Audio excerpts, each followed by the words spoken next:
आप सभी के में बहुत से कमेंट आ रहे थे ये वाली वीडियो के लिए। दोस्तों आप सभी को यहाँ पे जानना था, जो भी आपके पास सबवूफर है या फिर बेस है, आपको उसमें अच्छा लॉन्ग थ्रो नहीं मिल रहा। तो भाई ये बहुत ही बड़ा सवाल है आप लोग के लिए कि यहाँ पे हमारे सबवूफर या फिर बेस में लॉन्ग थ्रो नहीं मिल रहा है। ये बहुत ही बेकार बात है कि आपको अगर एक सबवूफर लेते हो, उस पर पैसा लगाते हो, तो आपका लॉन्ग थ्रो तो मिलना ही चाहिए। दोस्तों ये आप सभी के बहुत से सवाल है, काफ़ी दिनों से आपके लगातार क्वेश्चन आ रहे हैं कि भाई लॉन्ग थ्रो के लिए क्या करना चाहिए। तो मेरी वाली वीडियो को लास्ट तक देखते रहिएगा, आपको पता लग जाएगा लॉन्ग थ्रो के लिए क्या क्या करते हैं, कैसे आपको अपने स्पीकर और एम्पलीफायर के जरिए आपको लॉन्ग थ्रो मिल जाएगा। और बेस का जो आपका पंच होगा वो काफ़ी ज़्यादा अच्छा होगा, जो कि दोस्तों मेरा एक पर्सनल एक्सपीरियंस है। मेरे पास भी सबवूफर्स हैं जो कि मैंने ट्राई करे हैं, और इनके जो पंच और बेस आता है और जो थ्रो जाता है दूर तक का, ये मेरे हिसाब से मेरे लिए सेटिस्फाई करता है। तो आपको भी काफ़ी पसंद आएगा, तो वीडियो को लास्ट तक देखते रहेगा।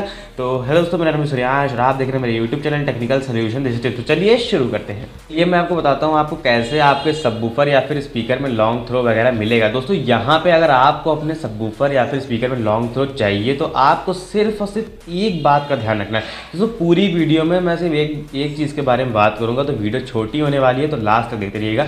यहाँ पे दोस्तों सिर्फ एक बात आप अगर ध्यान में रखते हैं, तो आपका स्पीकर और जो पंच आपको अच्छा नहीं मिल रहा, जो लॉन्ग थ्रो आपको नहीं मिल रहा, वो आपको अच्छे से मिलने लगेगा। दोस्तों यहाँ पे एक ही बात है कि आपको हमेशा अपने स्पीकर या फिर सबवूफर का मैचिंग रखना है अपने एम्पलीफायर से।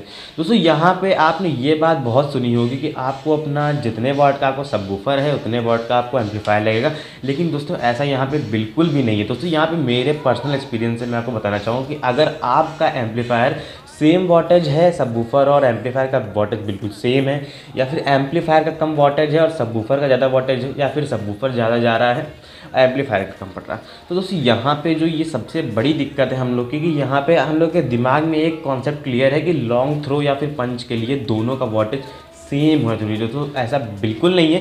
मेरे पर्सनल एक्सपीरियंस अगर आप लोग मान के चलेंगे, तो अभी के अभी आप अगर ट्राई मारते हैं ऐसी चीज़, आपके पास मैं जानता हूँ कि एम्पलीफायर्स होंगे काफ़ी, और किसी छोटे सोर्स में, यानी कि छोटा सोर्स का जो सबवूफर और बेस है उसमें आप लगा के ट्राई करिएगा, आपको बहुत ही अच्छा साउंड क्वालिटी। मेरे कहने का यहाँ पे ये मतलब है कि अगर आपका जो सबवूफर या फिर बेस है उससे हमेशा आपको 2 गुना ज़्यादा बड़ा एम्पलीफायर लेना पड़ेगा। दोस्तों ये जो मेरी एक बात है, इसको ज़रूर से ध्यान रखिएगा। ये मेरा पर्सनल एक्सपीरियंस है जिससे मुझे बहुत ही ज़्यादा फ़ायदा होता है। यहाँ पे जो आपका परफॉर्मेंस होता है सबवूफर का, वो काफ़ी अच्छा बन जाता है इसको देखते हुए। तो दोस्तों बात मैं करता हूँ आपसे यहाँ पे लॉन्ग थ्रो की, तो इसके लिए आपको हमेशा से आपको अपने स्पीकर के लिए कम वॉटेज का एम्पलीफायर लेना ज़रूरी है, ये नहीं है दोस्तों। यहाँ पे आपको ज़्यादा ही लेना है हमेशा से। दोस्तों ये जो मैंने आपसे बात कही है, आप लोग स्क्रीन पे देख ही रहे होंगे। दोस्तों अगर आपका एक एग्जांपल के तौर पे मैं कहता हूँ, तो अगर आपका एक सबवूफर 1200 वाट का है, तो आपको हमेशा से एम्पलीफायर 14 से 1500 वाट की लेनी पड़ेगी। दोस्तों ये काफ़ी ज़्यादा नेसेसरी है आपके सबवूफर को बेस देने के लिए। तो देखिए दोस्तों, हमेशा छोटी चीज़ को बजाने के लिए बड़ी चीज़ की ज़रूरत पड़ती। छोटी चीज़ दोस्तों तभी मैनेज होती है जब उससे ज़्यादा क्वालिटी का साउंड सोर्स उसको प्रोवाइड होता है। दोस्तों यहाँ पे आप ये अच्छे से जानते होंगे कि आपको अपने सबवूफर और बेस को जलने से कैसे बचाना है।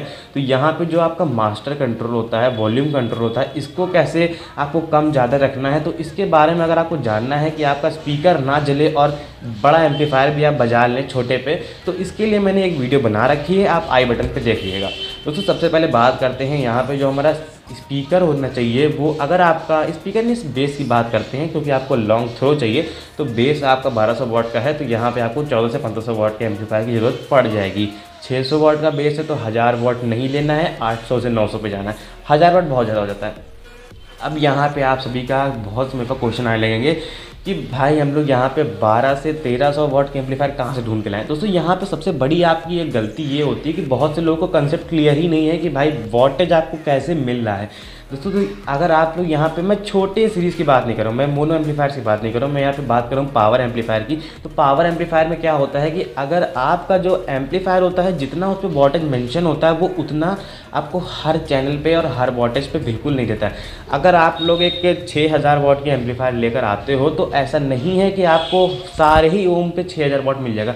दोस्तों जिनको मालूम है, मैं उनकी बात नहीं कर रहा हूँ, आप लोग को मालूम है, मैं जानता हूँ कि आप लोग को ये मालूम है कि 4, 8 और 2 ओम पे अलग अलग अलग वोल्टेज देती है एम्पलीफायर। लेकिन जिनको नहीं मालूम है भाई, मैं उनको बता दूं कि यहाँ पे दोस्तों हर एक एम्पलीफायर, जो भी पावर एम्पलीफायर की मैं बात कर रहा हूँ, यहाँ पे पावर एम्पलीफायर में दोस्तों क्या होता है कि 4 और 8 और 2 ओम पे अलग अलग वोल्टेज देती हैं। तो आपको यहाँ पे ध्यान में रखना है कि आपका बेस या सबवूफर कितने ओम का है और आप उसको कितने ओम पे अपने एम्पलीफायर पे कनेक्ट करते हो। और आपको ये भी ध्यान देना है कि आपका एम्पलीफायर वो सेम ओम पे कितनी पावर देता है।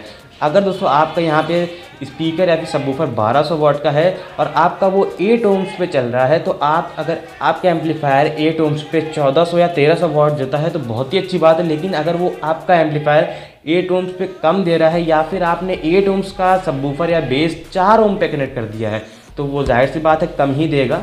तो इससे आपका यहाँ पे पंच काफ़ी कम पड़ जाता है। तो यहाँ पे आपको ध्यान रखना है कि इम्पिडेंस मैच करना चाहिए और इम्पिडेंस मैच उसी से कराएं जिससे आपका ज़्यादा वोल्टेज मिल सके। अब ऐसा नहीं करना है कि आपका स्पीकर यहाँ पे 2 ओम का है तो आपको 4 ओम पे ज़्यादा मिल रहा है तो आपने उसमें कनेक्ट कर दिया, ऐसा नहीं करना है।